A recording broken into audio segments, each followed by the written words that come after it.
Tes, kedengaran Dokter Dini? Siap, Dokter Wi. Ya, bisa kita mulai ya. Ya. Bismillahirrahmanirrahim. Assalamualaikum warahmatullahi wabarakatuh. Siang hari ini kita akan mengikuti KMU itu online course yang akan disampaikan oleh Dokter Dini Dharma Widiarini, spesialis mata konsultan dengan judul Knowing Your Biometry. 1 jam yang lalu sudah kita share rekaman video materi ini. Saya lihat di grup sudah ada 2 pertanyaan. Saya bacakan langsung Dokter Dini ya. Ya. Pertanyaan yang pertama dari Dr. Abdul Kholik. Beliau bertanya, Dokter Dini, bagaimana caranya biometri yang akurat pada pasien dengan silikon oil post vitrectomy?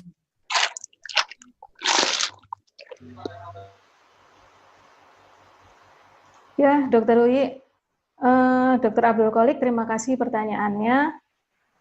Pasien pasca vitrektomi dengan silikon oil, di biometrinya itu pastikan status dari vitreous bodinya. Jadi kalau di biometri yang saya punya itu bisa ada pilihan ini eye globe-nya itu vitreous atau silicon filled eye. Nah, itu pastikan jangan sampai keliru. Yang pertama. Yang kedua adalah kesalahan biometri biasanya terkait axial length, di mana pasien-pasien pasca vitrektomi itu kan biasanya pasien high myopia ya. Nah, itu pastikan axial length-nya diukur dengan tepat.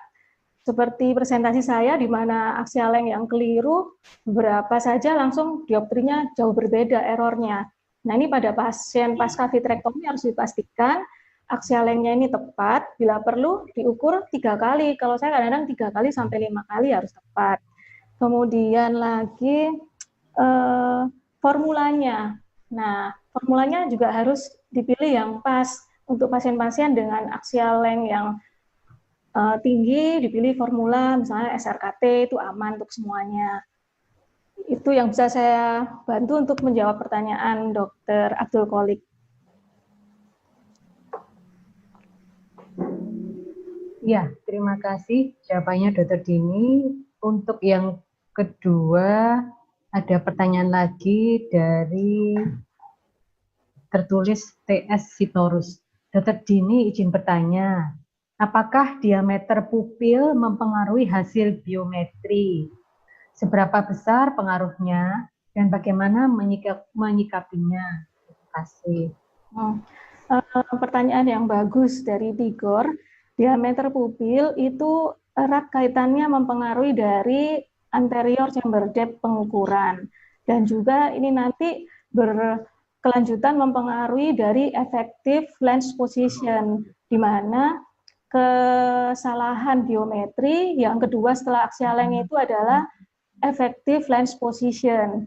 Jadi untuk sarannya supaya enggak errornya banyak, biometri dilakukan dengan pupil yang tidak dilatasi, supaya pengukuran anterior chamber depth sampai lens position-nya tepat sesuai yang kita harapkan, Dr. Tigor.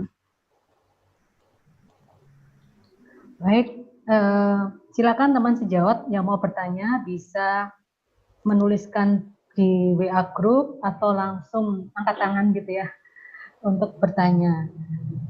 Sambil menunggu pertanyaan yang lain, bisa ditampilkan slide-nya Dokter Dini. Ya, terima kasih Dokter Wi. Nah, ini seperti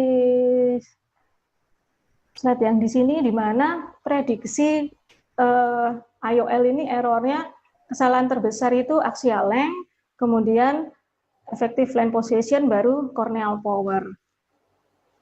Nah,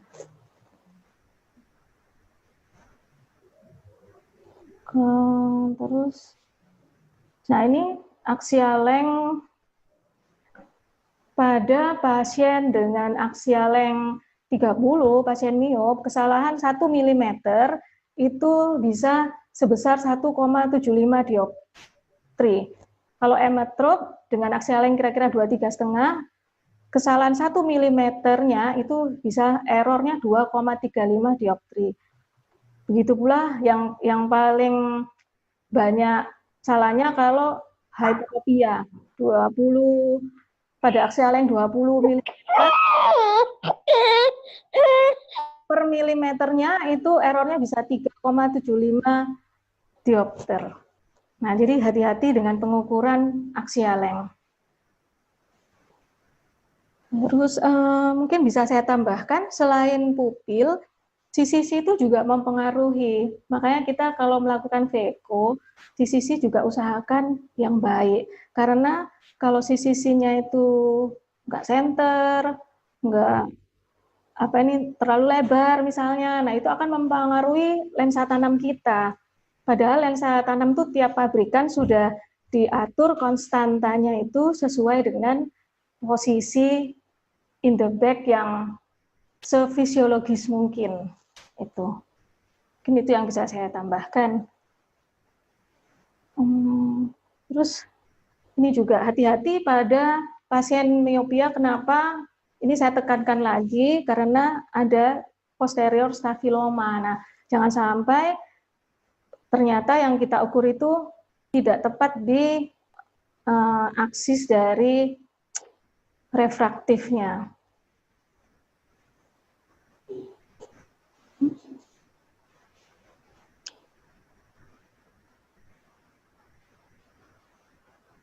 Nah, ini prevalensi terjadinya stafiloma posterior, di mana yang paling banyak terjadi kesalahan pada aksial length mulai dari 30 ke atas ya. Mulai 31 ini, nah itu bisa terjadi 48,65%. Jadi kalau kita ketemu pasien dengan aksial length 30 aja sudah mulai waspada.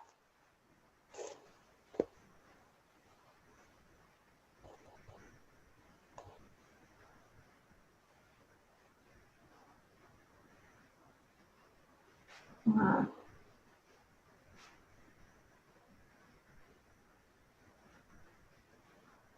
kesalahan ini kalau pada optical biometri bisa kita batasi.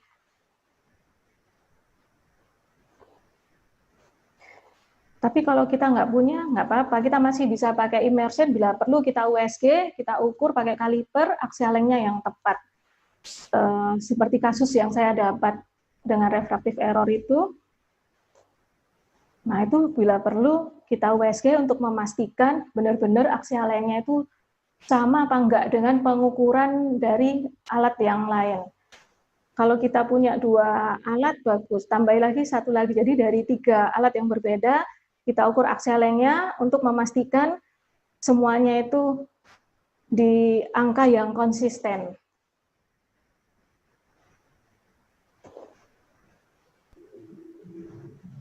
Dokter Dini boleh tanya, saya pernah punya pengalaman beberapa pasien itu ketika dilakukan biometri dia nggak muncul penghitungannya.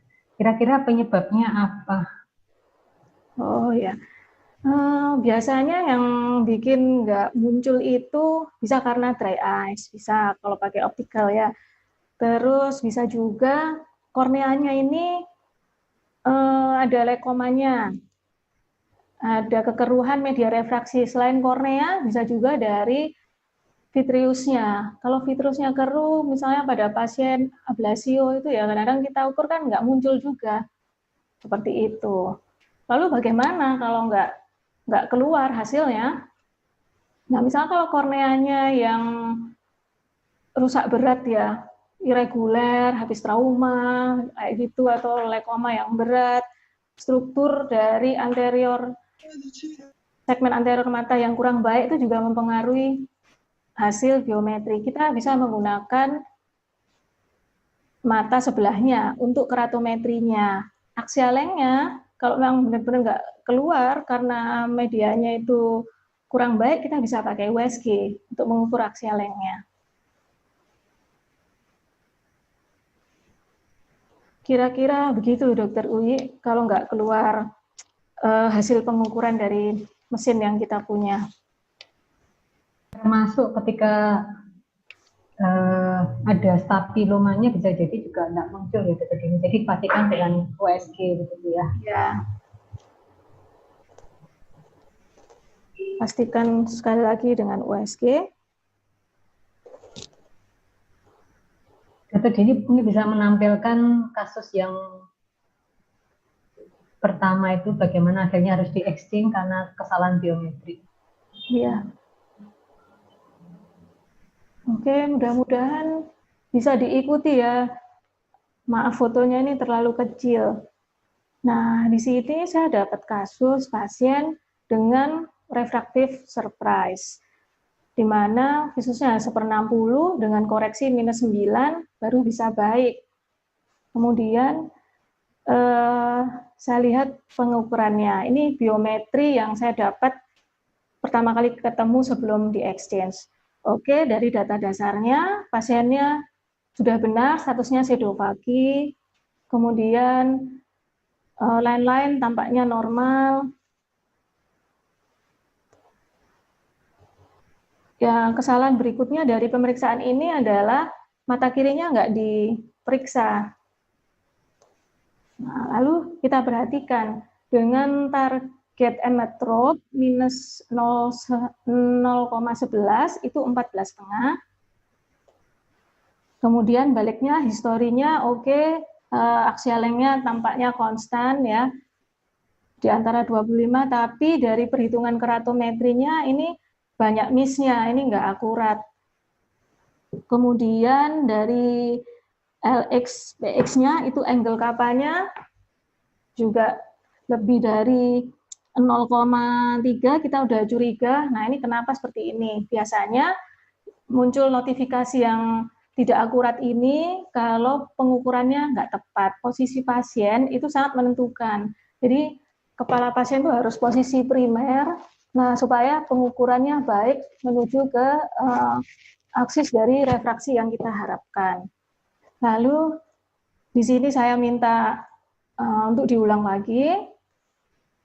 Kadang-kadang kan dikerjakan oleh petugas, nggak apa-apa, kecuali sulit kita kerjakan. Nah, tapi harus dikasih penekanan supaya nggak keliru lagi nanti biometrinya. Nah, di sini tetap saya ulangi, pastikan status pasiennya pseudofagi, lalu posisi pasien harus diperhatikan, sampai pasiennya pun kita kasih tahu ya, jadi harus kerjasama. Itu ya Pak ya, misalnya. Lalu, nah ini saya telusuri lagi biometrinya sebelum di WECO. Di sini dia IOL-nya dengan 16,5 powernya, targetnya emmetrope minus 0,15. Nah di sini saya curiga kenapa kok sebelum WECO sama sekarang saya mau exchange kok hampir sama. Berarti ini ada yang nggak benar. Angle kappa yang besar ini bisa karena posisi pasien nggak tepat atau memang dia angle kapanya besar. Nah, saya cek di klinisnya dari Hirschberg test, ternyata dia pasiennya nggak ada juling sih. Nah, lalu setelah diulang biometri, dicari mana yang paling baiknya. Nah, di sini aksial lengthnya sangat bermakna bedanya. Aksial length kanannya jauh lebih besar dari pemeriksaan sebelumnya. Di samping itu kanan kirinya juga jauh berbeda. Nah, kalau kanan kiri jauh berbeda, kita harus gali lagi lebih dalam. Nah, ini ya sangat mengerikan pasien ini ya. Ini benar kanan kirinya beda atau petugas masih salah ngukur gitu. Nah, pada target emmetrope di sini powernya jauh 4,5. Terus petugas saya juga ngasih pesan, aksial yang berubah-ubah, yang paling konsisten 29. Oke, saya nggak bisa percaya sama ini aja. Ini akhirnya pasien saya ulangi dengan alat yang lain, dengan alat biometri yang lain. Nah, kalau teman-teman ketemu seperti ini, sama harus dicari lagi, dikejar. Ini benar kanan kiri beda, nggak? Ternyata dengan alat yang lain memang kanan kirinya berbeda aksial lengthnya. Tapi aksial length yang mata kanan yang refractive surprise ini rupa-rupanya terjadi kesalahan sebelum WECO. Biometrinya terjadi kesalahan, makanya outcome-nya juga jauh -9. Dan -9 ini kalau kita cocokkan dengan aksial length error tadi per 1,75 dioptri per milimeter pada pasien miopia dia cocok segitu. Itu kayaknya Dokter Wi dari kasus yang saya dapat ini. Ya, sesuai teori, jadi aksi length itu sangat mempengaruhi. Supaya lebih murah. Jadi tadi ceritanya pasiennya itu mestinya aksi lengthnya 29, cuman terukur 25 gitu gitu ya. Jadi hari ini bisa.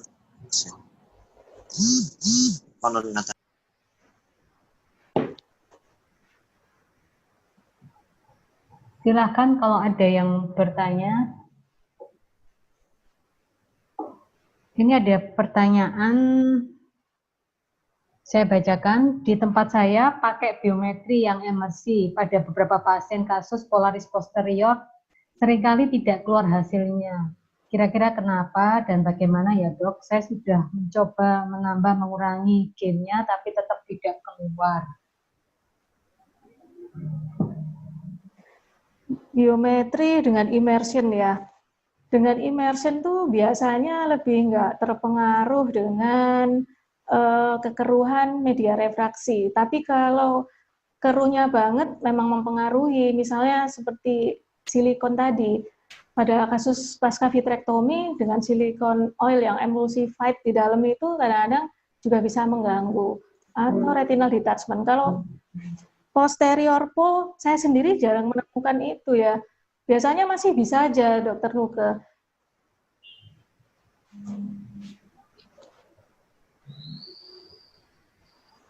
Menurut saya kalau nggak bisa, itu kemungkinan karena nggak pas.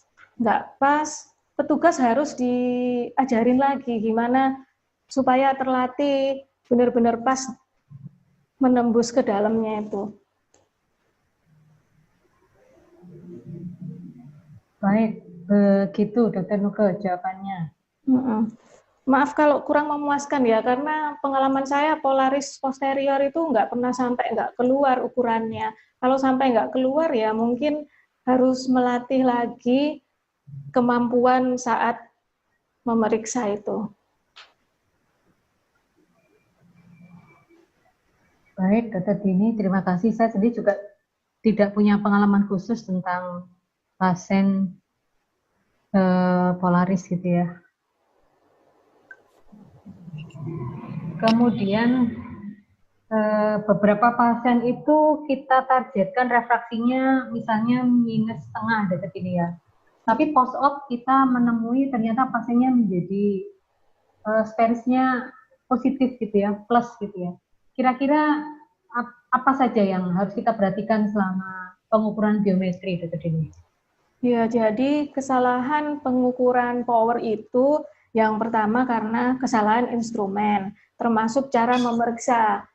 Seperti yang saya sarankan tadi, posisi kepala, terus petugas juga harus tepat mengukurnya. Kemudian yang kedua adalah tindakan bedah kita sendiri. Nah, kadang-kadang seperti insisi itu di mana itu juga menentukan. Ini kalau ini arahnya ke astigmat. Lalu formula pilihan kita kurang tepat. Nah, formula kita harus tahu mana yang cocok dengan pasien kita. Dan yang jarang terjadi yaitu mislabeling dari A konstan pabrikan atau vendornya itu. Untuk kasus Dokter Wi misalnya kadang-kadang di target min setengah, keluarnya plus setengah. Itulah pentingnya kita mengetahui sarjan faktor kita, outcome kita. Cobalah 25 kasus saja kita ikuti pasien-pasien kita dengan prosedur yang tetap, misalnya selalu insisi dari temporal, selalu memakai lensa yang sama, misalnya dengan target selalu emetrop. Kita amati 25 pasien kita, outcome-nya seperti apa, arah dari hasil kita itu kemana. Seperti saya pribadi, arah saya itu memang selalu ke arah plus setengah. Oleh karena itu, kalau saya ingin hasil refraktif saya itu pasca operasi emetrop, saya harus memilih target dari biometri itu sedikit minus setengah misalnya. Antara minus 0,25, minus setengah, itu kalau saya ingin emetrop, karena saya cenderung menuju ke plus. Misalnya seperti itu. Jadi kita pun juga harus tahu hasil operasi kita ini arahnya kemana. Mungkin itu yang bisa saya sarankan, Dokter Uyi.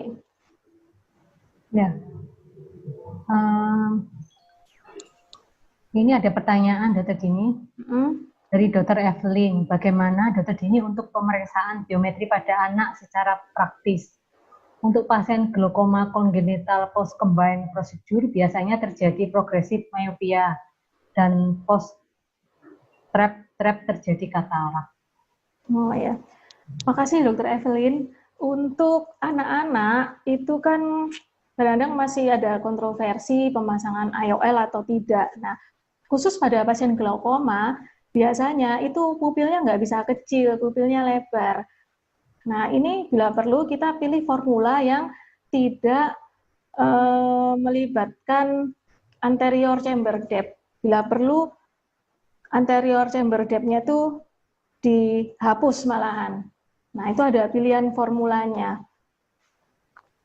Ini khusus pasien glaukoma. Itu kalau pasien glaukoma dewasa ya itu bisa pakai peret atau bila perlu ya kita ukur manual, dokter, pakai rumus yang paling sederhana untuk anak-anak. Itu ya. Dokter Dini bisa tampilkan rumus-rumus formula tadi yang efeknya aman kita pakai yang mana untuk semua kasus.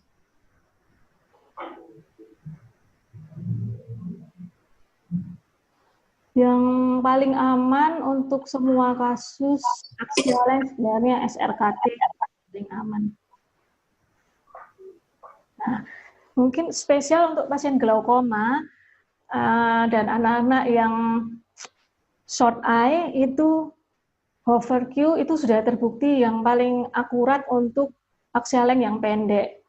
Selain itu yang tidak ekstrim kita bisa pakai SRKT.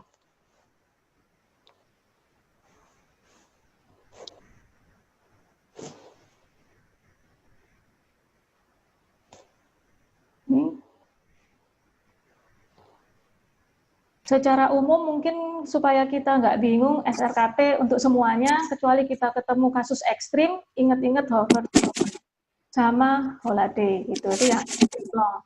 SRKT pun masih bisa kok untuk yang ekstrim long eye.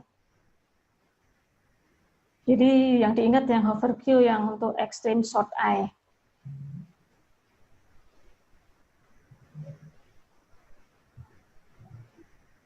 Baik, ini kalau aplikasinya. Ya.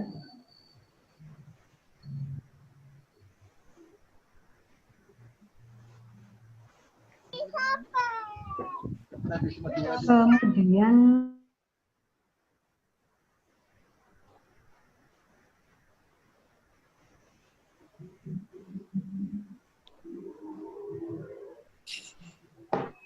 ya, Dokter Uyi. Bagaimana atau manfaatnya apa pengukuran biometri secara detail dengan kasus-kasus refraksi ada silindernya? Bisa diulang, Dokter Uyi? Apa keuntungannya kalau kita mengukur biometri dengan benar gitu ya pada kasus-kasus yang ada silindernya? Oh ya, jadi hubungannya dengan kasus yang ada silinder atau astigmat ya. Saya biasanya memperhatikan keratometrinya, di mana insisi di keratometri yang steep itu bisa mengurangi silinder atau astigmat paling enggak setengah dioptri. Setengah sampai 1 dioptri lah lumayan. Kalau lebih besar lagi, misalnya 1 atau 1,5, kita bisa tambahkan lagi insisi seperti parasentese gitu di seberangnya. Itu waktu saya pelajari saat velo sempat ada mentor yang seperti itu. Jadi kita manfaatkan insisi operasi kita di keratometri yang steepnya. Gitu, Dokter Uyi, bagaimana? Ya, terima kasih. Ini sudah ada 2 pertanyaan lagi yang masuk dari Dr. Frisma Sagara. Mohon izin bertanya, jika kita masih menggunakan biometri immersion, apakah kita bisa menggunakan formula Barrett yang ada di website? Apakah ada pengalaman perbedaan dibandingkan dengan menggunakan formula SRKT? Nah, jadi gini, Baret ini lebih akurat karena dia lebih detail memperhatikan kornea, kurvaturanya, anterior dan posterior. Nah, kalau dokter Krisma ya, itu masih menggunakan immersion, nggak apa-apa, immersionnya dipakai untuk melihat axial length-nya. Lalu kita input ke website itu. Cuma memang kerugiannya immersion itu kan keratometrinya harus diukur dengan device yang lain. Ya nggak apa-apa, masih bisa bermanfaat. Kalau pengalaman saya ke SRKT dengan Baret perbandingannya itu masih hampir sama, tapi ini untuk pasien yang standar IOL atau monofokal. Cuma pengalaman saya, kalau saya sudah mulai memasang IOL torik atau multifokal torik, saya tidak menggunakan SRKT, saya menggunakan Baret sesuai saran para expert. Iya, ini kan biometri tuh. Itu sih yang bisa saya sampaikan. Baik, terima kasih Dr. Dini. Ini ada pertanyaan dari Dr. Danti, mungkin nanti bisa diulang, nggak apa-apa Dr. Dini ya. Formula apa sih yang dipilih bila terjadi surprise pasca operasi yang membutuhkan IOL exchange? Dia tanya formulanya sih. Iya, yang saya pakai formulanya SRKT. Pengalaman saya, kalau saya IOL exchange, saya menggunakan SRKT, itu sudah cukup ya? Cukup memuaskan. Ya, ada yang bertanya lagi Dr. Dini dari Dr. Nisita Suryanto. Biometri pada pemasangan IOL sekunder dengan iris glow yang dirubah itu konstasa IOL-nya saja atau ada komponen lainnya? Jadi kalau kita mau pasang iris glow lens itu yang kita ubah pertama konstantanya. Kalau kita pakai immersion, kalau kita pakai optical biometri seperti yang saya pakai itu dengan IOL Master, kita sudah bisa langsung input juga mau pasang lensa yang mana, kita bisa setting lebih awal defaultnya apa. Konstannya kalau diubah itu lebih akurat daripada kita menggunakan patokan IOL in the back, lalu diubah powernya dikurangi untuk ke glow lens. Menurut saya lebih akurat kalau dari awal sudah kita atur konstantannya sesuai dengan rekomendasi. Itu untuk menjawab Dr. Nisita. Baik, ini ada yang ngechat Dr. Dini, saya bacakan cukup panjang. Untuk cara pengukuran axial length, ini dari Dr. Andre Surya. Untuk pengukuran axial length dari memanfaatkan penghitungan skala kaliper pada hasil USG, apakah masih diperbolehkan dok? Apakah cukup? Dari pengalaman dokter, apakah ada kesalahan dengan cara demikian? Tanya yang pertama itu. Yang kedua, dikatakan bahwa axial length yang lebih dari 25 atau 26, prevalensi adanya stapilum posterior sekitar 1,4% dan seterusnya. Pada kondisi demikian, apakah yang kita lakukan? Terima kasih. Terima kasih Dokter Andre ya. Jadi pengukuran axial length dengan USG menurut saya masih sangat membantu kalau terpaksa kita nggak konfirmasi dengan yang lainnya nggak ada. Jadi kan kita mau konfirmasi misalnya dengan immersion, ini benar segini apa enggak gitu. Nah, nggak punya alat lain ya, dengan USG itu menurut saya sangat membantu. Di situ lumayan lah bisa kita ketahui panjangnya berapa. Biasanya ini kalau kita mau pasang, maaf ya, saya kan keratoprostesis itu ya, itu kan media refraksinya nggak bisa diukur dengan optical gitu, dengan immersion ya sulit. Nah, itu kita mengukurnya dengan axial length melalui USG, melalui kaliper. Jadi masih bisa dipercayalah pengukuran axial length dengan USG. Kalau kita medianya jernih, kita punya optical biometri, nggak ada masalah. Tapi saat kita kepepet, nggak ada apa-apa ya, kita kembali ke USG. Kepepet bukan hanya nggak ada alatnya, tapi kepepet kasusnya, seperti pasien-pasien yang direncanakan keratoprostesis, nah USG itu sangat membantu untuk mengetahui axial length. Lalu pertanyaan kedua tadi apa dok? Axial length 25, 26 supaya menghindari error ya. Ya, kalau menemu itu apa yang harus kita lakukan? Yang kita ulang pemeriksaannya. Kalau 3 kali pemeriksaan axial length-nya seperti yang kita ukur sebelumnya, ya sudah kita percaya dengan hasil itu. Baik, Dr. Dini, terima kasih. Ada lagi yang bertanya dari Dr. Windy, kapan kita memutuskan IOL exchange pada kasus refraksi surprise? Kapan kita, maaf ya, saya disuruh nyetop screen ini, tapi cursor saya nggak ketemu. Gimana? Memutuskan IOL exchange. Nah, IOL exchange diputuskan biasanya refractive surprise ini kalau lebih dari 2 dioptri ya. Nah, itu mesti pasien nggak enak. Jadi kita putuskan paling nggak di atas 2, 3 dioptri, di atas 3 lah, di atas 3 itu pasien nggak enak, itu kita putuskan IOL exchange.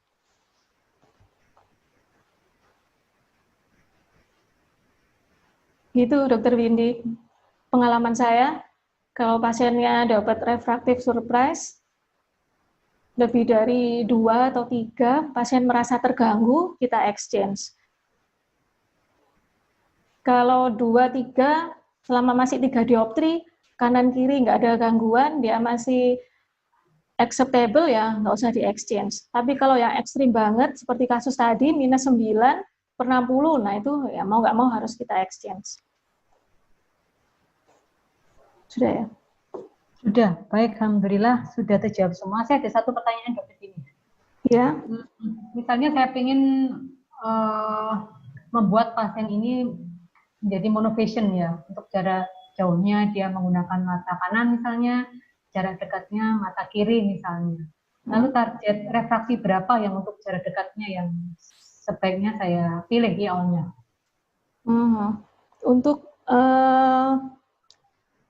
Untuk tujuan micromonovision biasanya orang nyebut itu, biasanya targetnya itu min 1,5 sampai 2. Kalau saya sendiri lebih senang 1,5. Jangan lupa tapi dipastikan mana mata yang dominan, mana yang tidak dominan. Karena kalau keliru, pasien akan sangat nggak nyaman. Yang kita bikin under minus 1,5 itu yang non-dominan. Itu Dokter Wi, pengalaman saya. Baik, ini ada pertanyaan lagi. Bagaimana kalau kita di daerah yang hanya memiliki biometri A-scan, tetapi kita kesulitan untuk mendapatkan pengukuran axial length, biasanya pada pasien yang tidak kooperatif atau pada kasus katarak yang sangat tebal. Pemeriksaan sudah dilakukan berkali-kali, tetapi tetap tidak menemukan axial length-nya. Kalau pasiennya sangat nggak kooperatif, nah ini tricky ya memang ya. Axial length-nya untuk menentukan akurat enggak, kita bisa bantu dengan cross-check mata sebelahnya. Nah, di situ kita bisa memastikan kira-kira ini pengukuran kita di mata yang akan operasi tepat atau enggak. Kalau punya A-scan saja, nggak ada senjata lain ya, menurut saya itu satu-satunya cara untuk menentukan akurat atau enggak.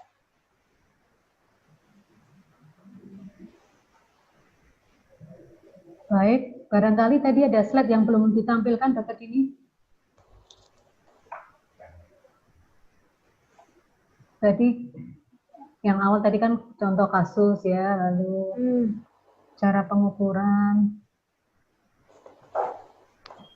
Sebentar ya. Slideshow. Boleh ikut diskusi Dokter Dini, Dokter Uyi? Silakan, Dokter Imam. Kita berbagi pengalaman di sini. Baik, Dok. Jadi memang biometri ini penting ya. Dulu orang masih berpikir tentang katarak surgeon, jadi hanya operasi bagaimana operasi kataraknya aja tanpa memikirkan hasil post-op-nya. Tapi seiring perkembangan teknologi, biometri akhirnya jadi penting karena merubah para surgeon, katarak surgeon menjadi katarak refraktif surgeon ya. Jadi kita harus pikirkan juga bagaimana hasil pasca operasinya, tidak hanya sekedar pemberantasan kebutaan kataraknya aja, tapi hasil refraksi pasca operasi juga suatu hal yang penting, karena itu biometri memegang peranan penting untuk hasil pasca operasinya. Tadi ada beberapa diskusi, kalau boleh saya urun rembuk. Dokter Uyi tadi tanyakan bagaimana hasil operasinya, kok pasca operasi hasilnya jadi plus.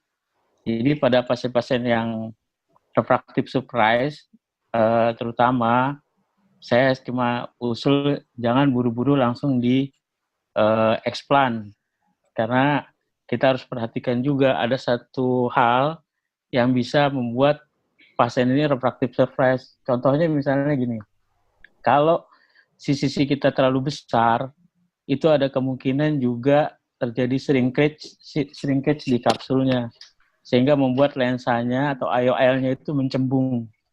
Kalau lensanya mencembung, maka terjadi perubahan refraksinya.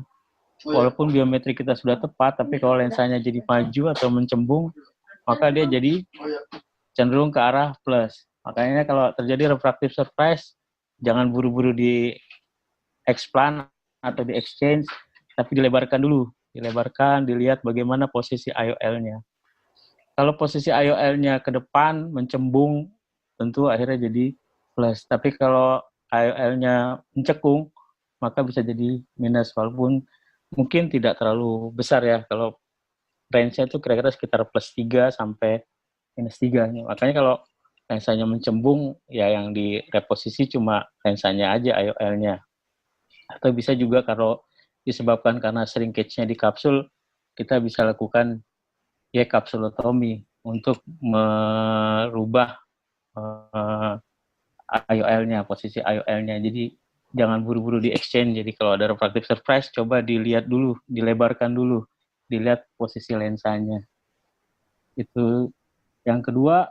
Kalau terjadi refractive surprise, formula apa sih yang jadi dasar kita untuk mengganti IOL-nya? Formula generasi keempat di CSU.org itu ada pakai rumus Barrett, namanya Barrett RX formula gitu ya. Itu juga bisa dipakai untuk penata laksanakan refractive surprise. Itu mudah banget kok di sana, di Barrett RX formula itu. Jadi tinggal kita masukkan data-datanya, kemudian bisa juga langsung keluar hasilnya. Kalau saya pribadi itu sering menggunakan Barrett, hampir 90% ya kasus saya, terutama yang premium IOL pasti pakai Barrett. Dan Barrett yang biasa dipakai adalah Barrett toric kalkulator. Kalau dibandingkan dengan formula-formula yang lain, saya ada gambarannya. Coba, jadi nggak bisa saya sharing ya dok, karena nggak bisa escape dari slide-nya dokter. Itu di escape udah ya. Oke, ini saya coba sharing. Nah ini jadi Barrett dibandingkan dengan formula-formula lain ya. Jadi kalau formula kayak Hollidai, Hoverkey itu memang paling top kalau pada short eye. Kalau SRKT, kalau pada normal eye, semua rumus itu bisa digunakan. Tetapi kalau yang long sampai very long, itu pada beberapa rumus harus menggunakan Wang Koch adjustment. Ya. Jadi di-adjust, ditambahkan rumus baru. Tapi pada Barrett, itu tidak ada adjustment. Jadi mungkin Barrett bisa jadi formula yang gampang atau paling ideal tanpa harus menambahkan atau tanpa adjustment. Jadi kalau saya pribadi seringnya menggunakan Barrett toric kalkulator karena dia nggak perlu mikirin lagi adjustment-nya. Dan ini sangat mudah ya untuk digunakan, tinggal aplikasi tadi juga disinggung apakah pemeriksaan immersion bisa menggunakan rumus Barrett, bisa menggunakan. Nah ini di CRS.org kita bisa lihat tuh IOL formulanya ada Barrett Truque formula, Barrett toric kalkulator, Barrett Universal 2, Barrett RX formula yang tadi untuk ion exchange, bahkan juga bisa di dalam itu juga ada untuk penggunaan piggyback IOL, dan juga ada Barrett True-K toric. Kalau Barrett True-K ini biasanya digunakan pada pasien-pasien post LASIK ya. Kalau yang True-K formula post LASIK tanpa toric, kalau yang Barrett True-K toric itu untuk yang pasien-pasien dengan ada silindernya. Nah, kemudian juga bicara mengenai optical biometri sama ultrasound biometri. Ada kelebihan pada ultrasound biometri, yaitu dia bisa tembus pada kekeruhan yang padat. Sedangkan pada yang optical biometri biasanya kalau sudah terlalu keruh, dia tidak bisa keluar hasilnya. Ya, jadi kalau memang menggunakan immersion tapi hasilnya nggak keluar, mungkin belum tepat penggunaan immersionnya. Keuntungannya immersion, dia kan menggunakan air tuh sebagai medianya. Nah, kalau airnya kurang atau airnya nggak penuh di Prager cell-nya itu, maka tidak akan keluar hasilnya. Jadi harus diperhatikan juga cairan di Prager cell-nya itu. Kemudian juga posisi pasiennya.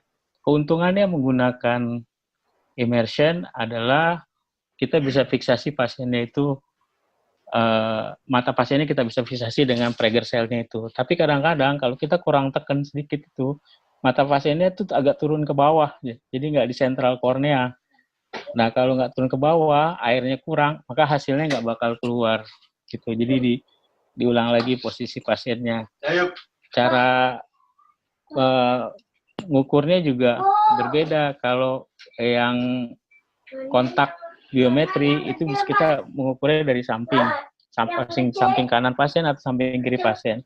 Tapi pada immersion itu biasanya kita mengukurnya dari atas. Jadi pasiennya agak sedikit mendangak gitu ya. Nah, itu juga posisinya. Itu saran usulan-usulan saya. Ya, kira-kira itu Dokter Dini, Dokter Uyi. Maaf, memasukkan usulan. Oh, terima kasih Dokter Imam. Saya kelewatan yang di website Barrett itu. Makasih diingetin. Tadi mungkin Dokter Dini slide ada yang belum ditampilkan.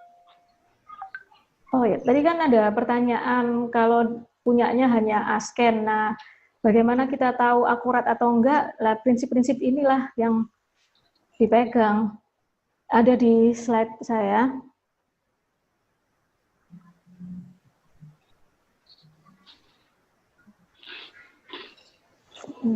Ini. Jadi 5 prinsip ekospeknya benar apa enggak. Itu untuk menentukan A-scan kita tepat atau enggak. Kalau pasiennya sangat enggak kooperatif banget, enggak bisa ketemu sesuai prinsip-prinsip ini, ya harus kitanya yang gimana ya, ya harus terampil memang, dan bila perlu diperiksa sebelahnya untuk memastikan bahwa ukuran yang kita ambil itu tepat. Kalau memang dengan immersion sulit, pasiennya nggak kooperatif, bila perlu kita pakai aplanasi juga nggak apa-apa. Kalau memang itu sederhana, tidak menyulitkan pasien, boleh juga, asal pengambilan aplanasinya juga harus tepat, kaidah-kaidahnya. Lalu dicek bentuk ekospeknya sesuai 5 prinsip ini apa enggak. Ya, kalau boleh masukkan lagi dok, kalau pasiennya nggak kooperatif, untuk pemeriksaan ultrasound bisa pakai bleparostat ya. Oh iya. Pantokain, karena kadang-kadang pasiennya begitu ditempel sedikit, dia punya refleks mengejan. Jadi kalau pasiennya nggak kooperatif, pasang bleparostat tuh. Kemudian pemeriksaannya pakai immersion. Kalau immersion kan kita tempel itu, dia sudah fiksasi ya. Pengalaman saya kalau pasiennya benar-benar nggak kooperatif ya, retardasi mental, ya mau nggak mau kita lakukan biometri dengan general anestesi sebelum operasi.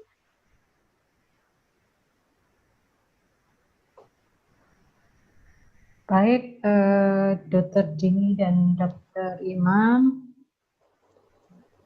ini sudah saya tunggu 7 menit, belum ada pertanyaan lain. Mungkin Dr. Dini mau memberi take home message ya, sebelum kita akhiri diskusi ini.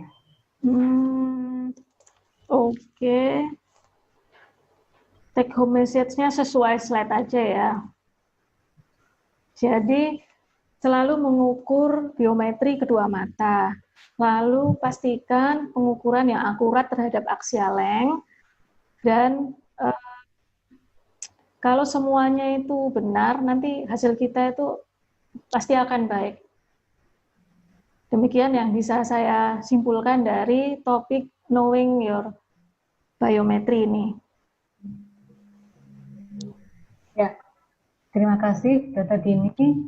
Terima kasih kepada semua yang berpartisipasi pada siang hari ini. Mudah-mudahan ilmu yang kita sharing pada siang hari ini insya Allah bermanfaat dalam kita bekerja nanti. Nantikan KMU online course selanjutnya kita akan sharing di medsos ya. Assalamualaikum warahmatullahi wabarakatuh. Waalaikumsalam warahmatullahi wabarakatuh.